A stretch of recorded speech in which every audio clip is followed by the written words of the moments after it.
Episode 90, Book 9, Effects of the Remedy. How close to the end are we? Not super close. Because Book 9, Book 10, and then we have conclusions. I don't want it to ever end. Welcome to my read along. Again, I will be posting links to some Georgists resources in the description. I hope you check those out and learn more about the ideas of Henry George so that we can bring justice to the world. I say it so simply, but I believe it so deeply. Alright, so Book 9, Effects of the Remedy. We have Chapter 1 of the effect upon the production of wealth, of the effect upon distribution, and thence upon production, the effect on individuals and classes, the changes that would be wrought in social organization and social life. We have a quotation. I cannot play upon any stringed instrument, but I can tell you how of a little village to make a great and glorious city. Themistocles. Just an Athenian politician in general. Instead of the, and this is in Isaiah, instead of the thorn shall come up the fir tree, and instead of the briar shall come up the myrtle tree. And they shall build houses and inhabit them, and they shall plant vineyards and eat the fruit of them. They shall not build and another inhabit. They shall not plant and another eat. What is the myrtle tree? Moaning myrtle tree. That's the myrtle tree, huh? I learned that sycamore were misnamed aliso, an alder tree, by the Spanish. So that's an alder tree. I could see how you called that, how you would think that that's a sycamore. I mean, whatever. So aliso is the name, Spanish name for the sycamore, and aliso viejo is like the old sycamore. Anyway, chapter 1 of the effect upon the production of wealth. Take a moment and think. Answer the question yourself now that you know the remedy. The elder Mirabeau, we are told, ranked the proposition of Cunet to substitute one single tax on rent, the impôt unique.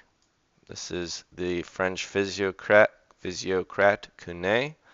Impôt unique was their idea of the single tax. He ranked this proposition for all other taxes. The substitute the single tax on rent for all other taxes. He ranked this as a discovery equal in utility to the invention of writing or the substitution of the use of money for barter. I believe it. To whomsoever will think over the matter, this saying will appear an evidence of penetration rather than of extravagance. The advantages which would be gained by substituting for the numerous taxes by which the public revenues are now raised, a single tax levied upon the whole value of land, will appear more and more important the more they are considered. This is the secret which would transform the little village into the great city, with all the burdens removed which now oppress industry and hamper exchange. The production of wealth would go on with the rapidity now undreamed of. This, in its turn, would lead to an increase in the value of land, a new surplus which society might take for general purposes, and released from the difficulties which attend the collection of revenue, in a way that begets corruption and renders legislation the tool of special interests. Society could assume Functions which the increasing complexity of life makes it desirable to assume, but which the prospect of political demoralization under the present system now leads thoughtful men to shrink from. What's crazy is this rapidity now I'm dreamed of production. It would only be even more rapid wealth creation in our society. You know, George is like mid-industrial revolution. We are post-industrial revolution and post-digital revolution. Our capacity to produce wealth is exponentially greater, and it is exponentially retarded by land monopoly. Consider the effect upon the production of wealth.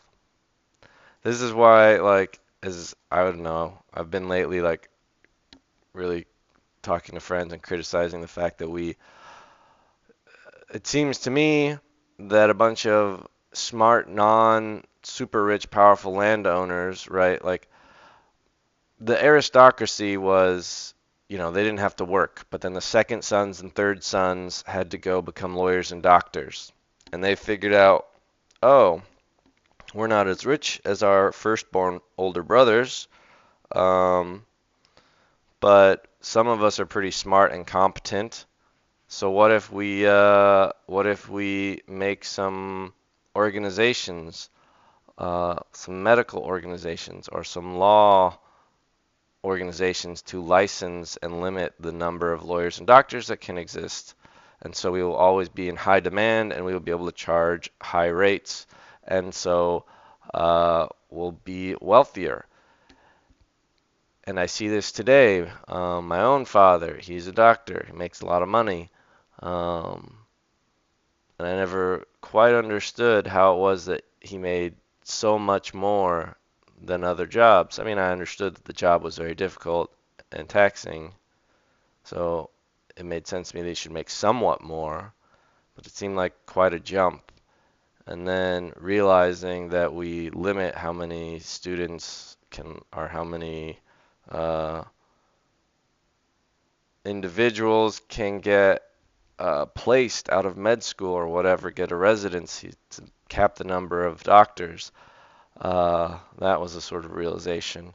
But the truth is, doctors should be making as much as they make, if not more, if labor were freed from land monopoly. And but that should go for all of labor. All of labor should probably, if they were receiving their fair returns from their production, I don't know, twice as much as what they make. I don't know. And rent would be cheaper. Uh, I'm surprised. Yeah, I mean, so many modern Georgists are so afraid of being panacea mongers. I'm surprised I don't hear any like hyperbolic claims from Georgists that I would, you know, be like, oh, well, that's too much. But I don't even know of any modern Georgist who's like, if we implemented a single land value tax, everyone would be making $500,000.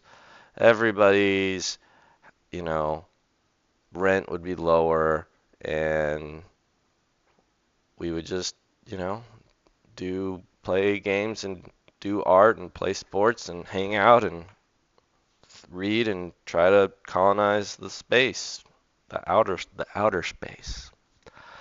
I don't know. We need some uber optimist Georgists. It's not quite my style.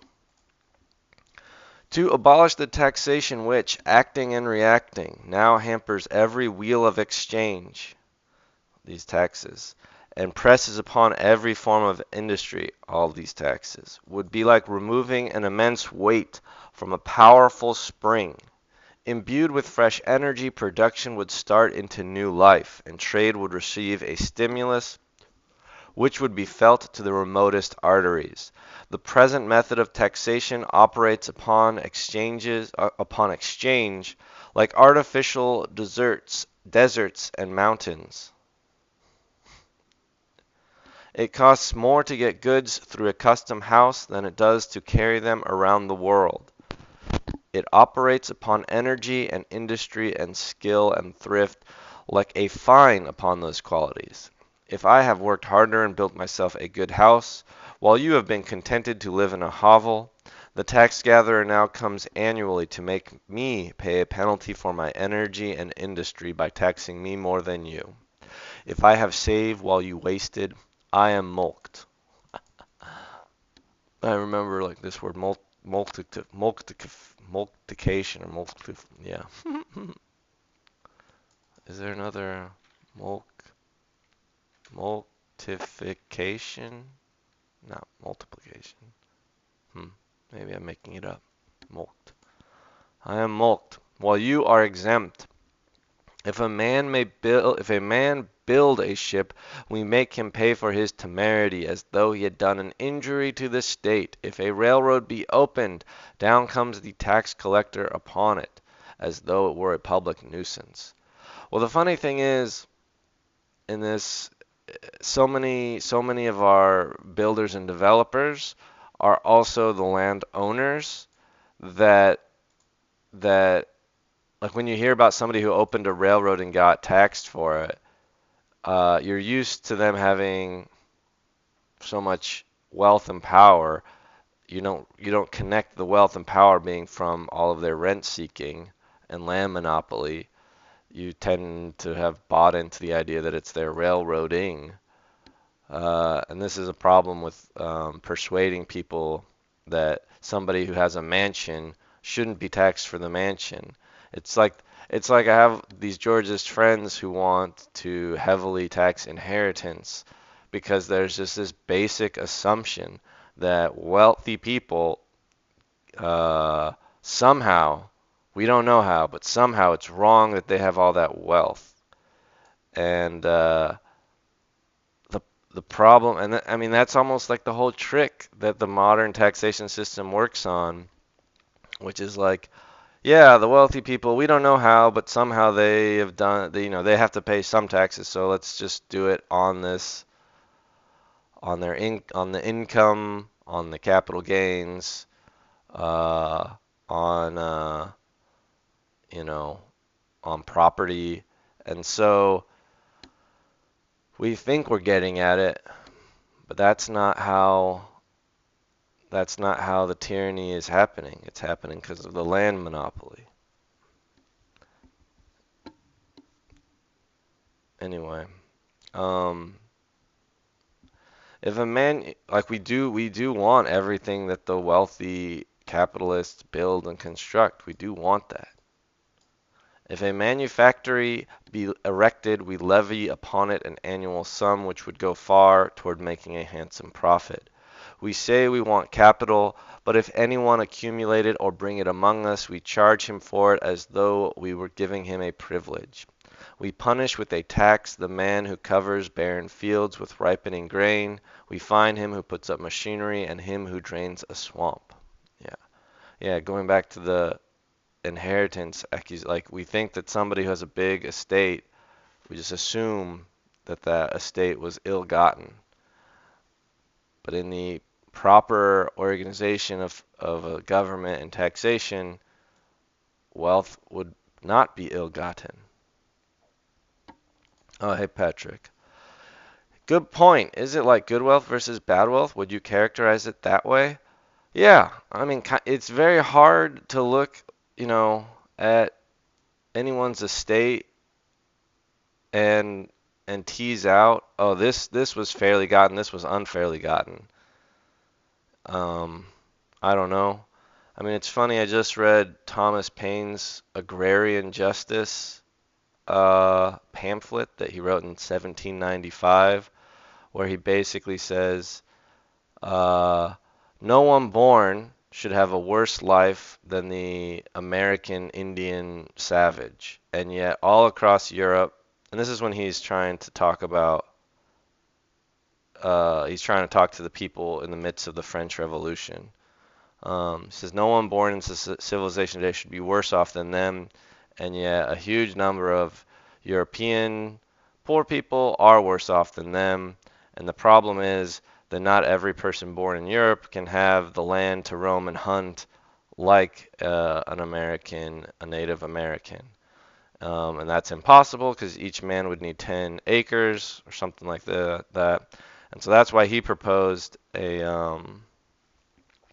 basically said the problem is there's not enough land for everyone, and some people claimed land first, so society owes compensation to every new member, every new human born, and his remedy.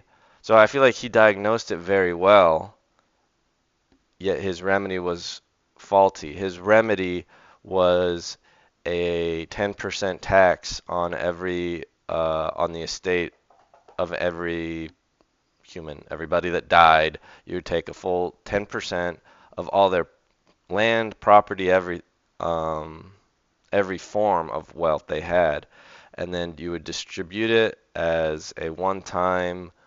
It was like, I don't know, 15 pounds sterling when any citizen turned 21, and then starting at the age of 50, it was 10 pounds per year till you died.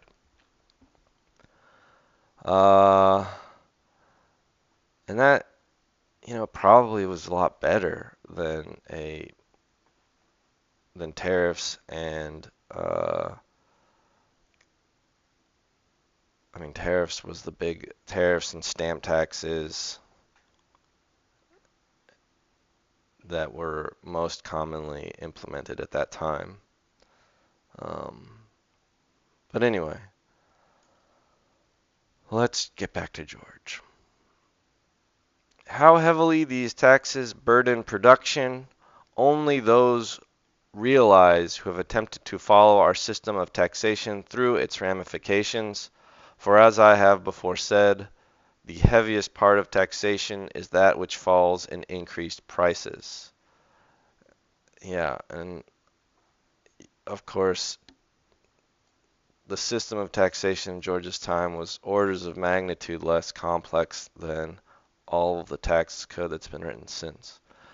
But manifestly, these taxes are in their nature akin to the Egyptian pasha's tax upon date trees. If they do not cause the date trees to be cut down, they at least discourage the planting. Yeah. Um, I think George talked about this earlier. No. Date.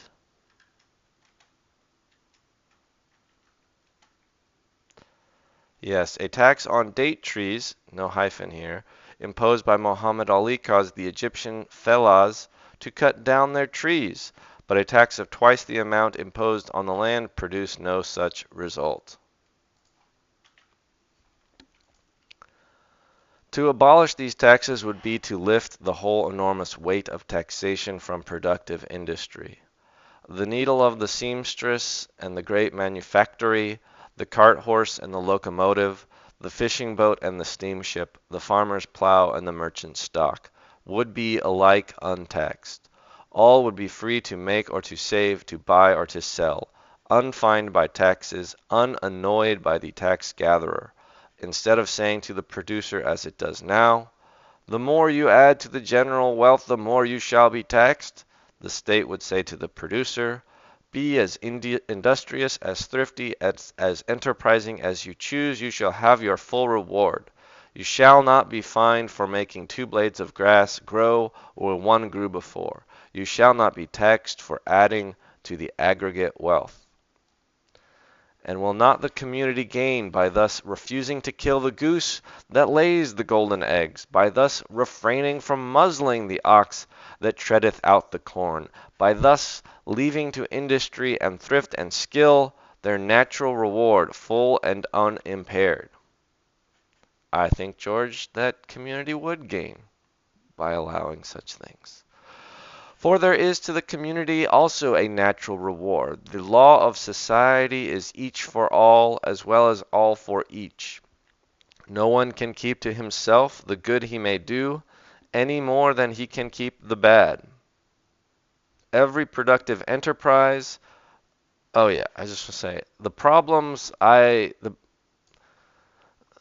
the problems I identify with the inheritance tax are, I guess the biggest one is it's difficult to enforce. People will more and more be able to convert, especially in a more modern age, convert wealth to very difficult to track forms. And then you'll have a scaling industry of people trying to enforce the inheritance tax and people who help people hide their estate. You also incentivize a bunch of consumption towards the end of life. I mean, maybe you're okay with that. And you incentivize them giving away all of their wealth, sort of maybe even prematurely, so they, won't even have it for themselves if things go badly. Who knows? And then you also disincentivize them continuing to be productive into their later years, because if they're not going to be able to use what they create, and they're not going to be able to pass it on to the people they care most about, they probably aren't that incentivized to keep being productive if it's going to go to the community. Now you may say, oh, but it's only a 10% tax. Well, sure. I mean, then these effects are scaled down or scaled up in the exact amount that you want to tax, I suppose. And then finally, of course, it really, I don't know, it delays the effect of taxing land so much that I don't know how effectual. I mean, I think it'd still be effectual. I mean, I don't. No, I don't. I mean, if it's like, yeah, I don't. Like, you don't. Yeah, a 10% just estate tax is not it doesn't address the land speculation problem very directly, and it punishes all the other forms of income.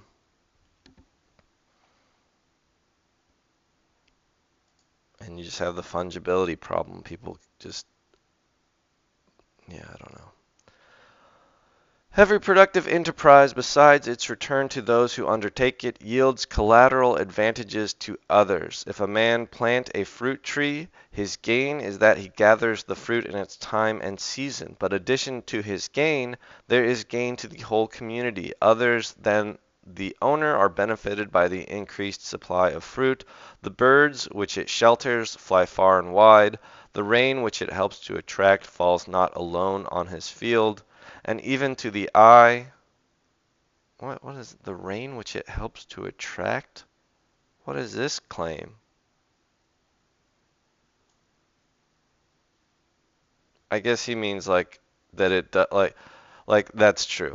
You do have a thing with crops, like the rain falls, and if you haven't really planted anything, like the topsoil can just be eroded away. This is something I know efforts are going on in Africa to build some like what do they call the green wall, some like huge strip across the middle. Africa Green Wall Project. Is this? Yeah. So yeah, Uh, they're trying to. Yeah, this strip. They're trying to plant a bunch of these. Like, uh, I don't know where. Where the little. They're trying to plant here. This is what I've been seeing. They're trying to plant a bunch of these little plant structures. I'll read the comment in a second. In order to catch the rain and not let the soil erode, and then hopefully uh, it will then provide a bunch of good land like south of it. This is the goal, planting all this. So perhaps this is sort of what George is referring to about how it will attract the rain, which it helps to attract. Because I do not understand how planting any fruit would then actually attract cloud coverage and rain. I wonder if there's a way to show the numbers of how much land rent income happens per year in the U.S. or your state or your city so we can see how much exists overall and to shed some light on the ratio of what good versus bad wealth income that specific people and companies have. Though, as you said, it gets messy. Ah, yes. So this is exactly what a lot of early Georgists really pushed for, especially in the UK. That like Churchill and David Lloyd George were really um, the people's budget, land value, U, UK. I don't know.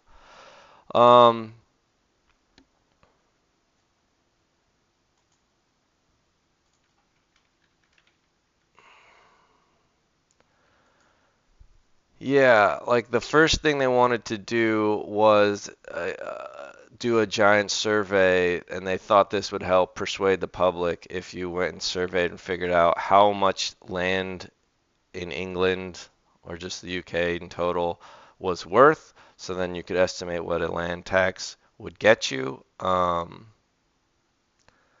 know that like I don't know, I was just on a Georgia's call yesterday. Fred Foldberry, yeah, see, estimated rental. I wasn't paying super close attention during it. But basically, this Fred Foldberry is he is a PhD in economics and he was a Georgist.